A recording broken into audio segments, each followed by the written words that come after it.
That should take care of that.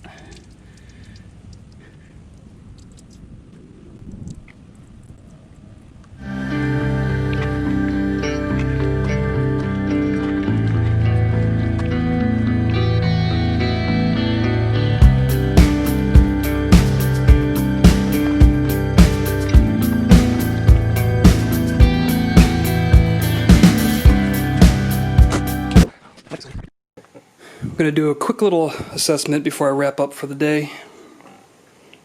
Don't worry, I stayed away from the upper half of the engine when I was power washing it. I didn't want to get it into the... You can see the generator's dry. Didn't want to get it in there. I did hit the starter a couple times, so it's going to have plenty of time to dry because I'm taking this all apart anyway. So, as I look over this freshly cleaned chassis, no huge surprises. I did find a rust hole in this pan. It just kind of confirmed for me that this pan also had to be replaced. I was going to try to save it if it wasn't bad, but it's pretty bad. This front quarter is rusted through and this rear quarter is beat to death. So they're probably going to have to go. Cables are fine. Everything is fine. The the shifter is loose, and so it's obviously going to need the bushings rebuilt. And I don't know if it's supposed to happen like this, but maybe because there's no load on it. But I can shift it without pushing the clutch in, and the clutch isn't really that tight. So I don't know. Clutch doesn't have a ton of preload, so I don't know. Anyway, the brake calipers are brand new. It's got brand new soft lines on it. It looks like they reused the hard lines, which is fine. The steering damper looks to be newish. The shocks are newer. No rust on them.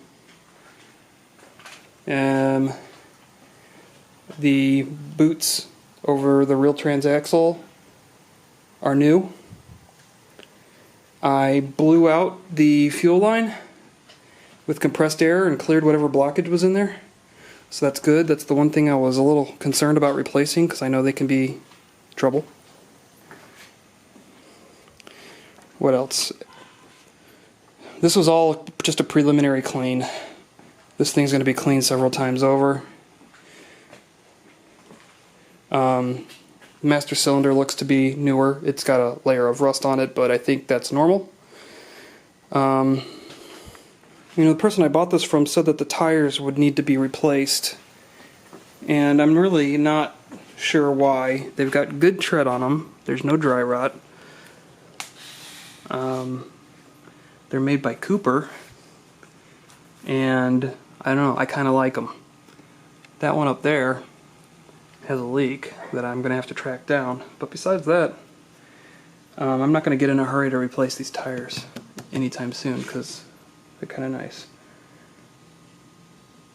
On one side of the engine I've got a chrome or a polished valve cover, and then on the other side it's painted black. So I thought that was amusing. Things are kind of loose, maybe not fit together properly. There's a gap right here in this whole heater box assembly, whatever. Maybe this clamp is supposed to bridge that gap. I'm not sure. That's all going to be taken apart though, cleaned and painted.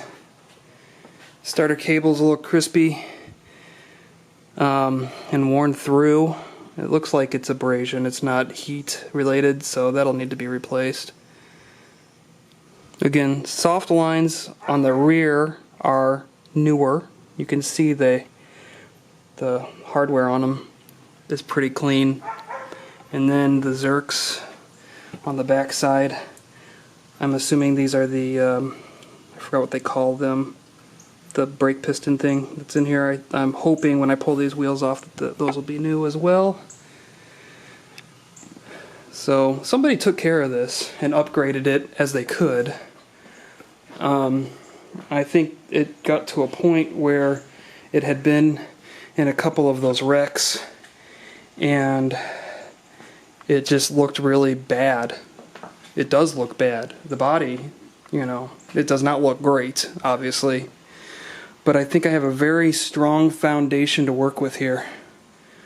The next step, I'm going to drop the engine and get it set aside. And then that'll open up just a little bit more area around the car that I can work on. And then I'm going to have to cut out the floor pans. And I have to order new floor pans, and I haven't done that yet. I haven't ordered anything yet. I think at the same time as I'm working on the floor pans, I can work on this main trunk area, shifter bushing. I don't think I have to do anything with the heater cables. I think I mentioned that already. And the emergency brake cables are fine. The emergency brake cables that go out to the wheels actually look newer. They might have been replaced, or they're just in really good shape.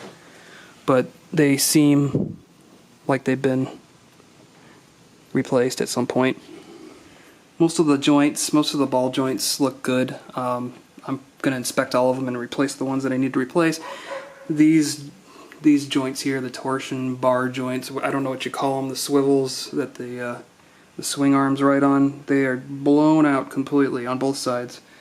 And then my steering box is just a greasy mess. It actually doesn't have any play at all in it, so it's nice and tight, but I'll probably break it down, clean it up, rebuild it.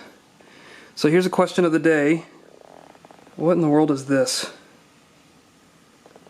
Can anybody tell me what this is? It definitely looks homemade. You can see it's welded to the front beam. It almost appears as if the front beam has been cut right here, and then this is just a little collar that's been welded onto it. And then down on the bottom beam, it's just welded directly to the beam. So,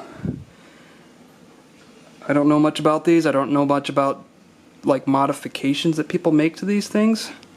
Is this something that's normal? And if it is, what the heck is it used for? Is it used for towing? No idea.